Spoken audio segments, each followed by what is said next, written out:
Chapter 19. Augustine never grew bored of the job itself, but there were times during the day that he wished he was somewhere else. He was finding some of the murders in the city quite a draw on his personal resources. It was feast or famine in the murder game. The summer months were the ones where more murders were carried out. He concluded that murder was a fair-weather sport, just like cricket. In the winter, he needed to fill in the time in places. There were only so many training courses he could attend. He had that thing called imagination to rely on. It was something he'd seen younger generations lose their connection to over time. As a kid, Augustine could walk out of the house, come back 10 hours later, and never see a moment of boredom. He would see a line of ants marching from a source of food to somewhere off in the distance. An hour at least would pass as he followed the trail, picking on a single ant to watch as it marched slowly but surely from where he first encountered it to their home. Augustine took his time with all of these things, carefully seeing what would happen if he put an obstacle in the way. They just worked their way around it, a skill that we humans could do with more of, a skill that we clearly didn't have, not anywhere as much as the ants. Then he would find a playground, the kind that we all enjoyed in our youth, one filled with the basics and nothing but the basics. 3 swings, 1 roundabout, a slide and a seesaw. Perfect. This would while away several hours all on its own. The roundabout was a particular favourite. Augustine would find someone to play with, take it in turns to leave a twig or a lolly stick on the ground and challenge the other to collect it. Putting the lolly stick farther out, away from the roundabout, or closer in, nearing the spinning piece of wood and metal would deliver more of a challenge. And the swings were just as much fun. After the sheer joy of just swinging backwards and forwards, powering yourself into motion from a standing start had stopped, a more competitive element made its way into his world. It didn't necessarily have to be against someone else. Just getting higher and higher was the challenge. He'd look to see where his eyes reached in the horizon as he swung backwards and forwards. Or Augustine would try to work out from his moment how close he was to the horizontal. Looking to get above that level was the first step. Soon after that, he would think he was getting close to going over the top, although he didn't think it was a physical possibility. It just felt like it was going to happen one day. It felt like the planet was set up in that way. From the playground, Augustine would walk among trees, picking off leaves and seeing what they were made of.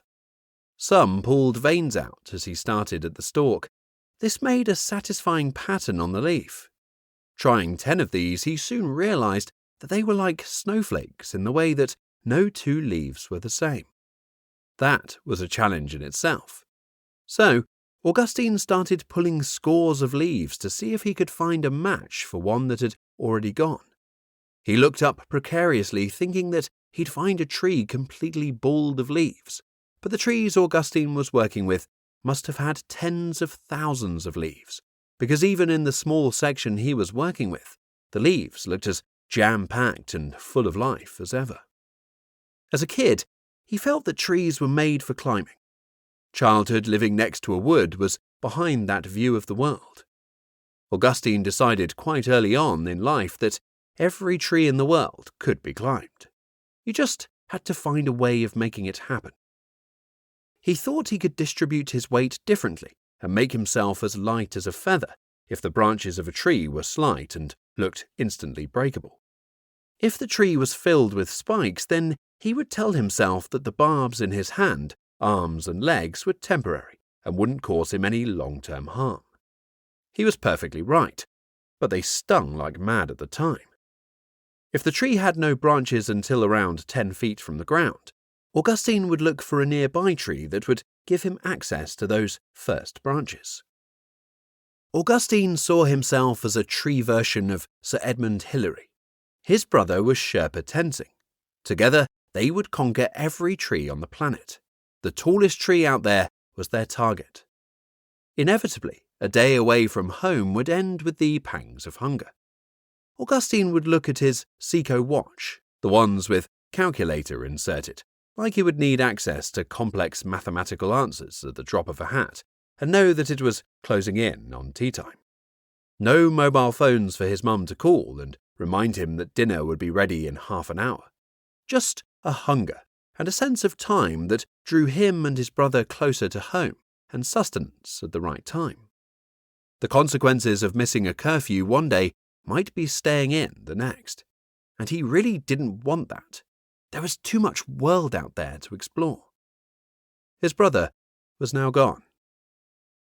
He could remember the car journeys as a child, sat in the back of his parents' car, eating up the motorway miles across the country as they visited relatives, attractions, and sought something they couldn't get at home. He closed his eyes and pictured what it used to feel like. It had been so many years, but the warmth of the sun through the window of his office was close enough to the warmth of the car window from all those years before that he could quickly transport himself back to the back of a Renault Megane in only a few seconds. And then everything else came with it. The slight feeling of sickness as the road undulated and his stomach didn't follow the dip with the car and the rest of his body. Looking at the back of two headrests, the back of two parents' heads, and the back of the cars in front. At first, he thought the names of the cars were something to behold. Toyota Camry, Range Rover Evoque, and the odd Ford Transit were names that filled his head with visions of craftsmen putting together these specimens with care and attention. Transit, made specifically for getting things from A to B, was the epitome of the way words explained products and concepts in a single swoop. He pictured men, all men, only men, in boiler suits of greys and blues that walked up and down inspecting the vehicles in case they needed a little more of that all-important care and attention before being released to the public. Maybe a small polish above the front passenger side wheel arch to ensure it looked its best. Sometimes a tweak with some pliers where one side looked ever so slightly out of alignment with the other. Not noticeable to the naked eye. Well, the naked eye of the layman, at any rate. The specialist car maker, in the eyes of the younger Augustine, could spot these things without even looking. And it was the name of the car that gave him all of this data.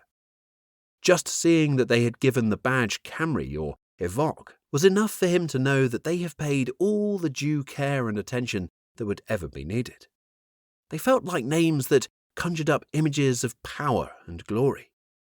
It wasn't until he got a little older and saw the names of American cars that were filled with testosterone that he ever thought twice about his theory of the way cars went from the imagination of the designer to the road in front of the head of one of his parents, itself in front of the headrest in front of him. His trip down memory lane was disturbed by a knock at his door. "The solicitor is here. I've shown him in with Lazarus. They'll be ready in 5 minutes."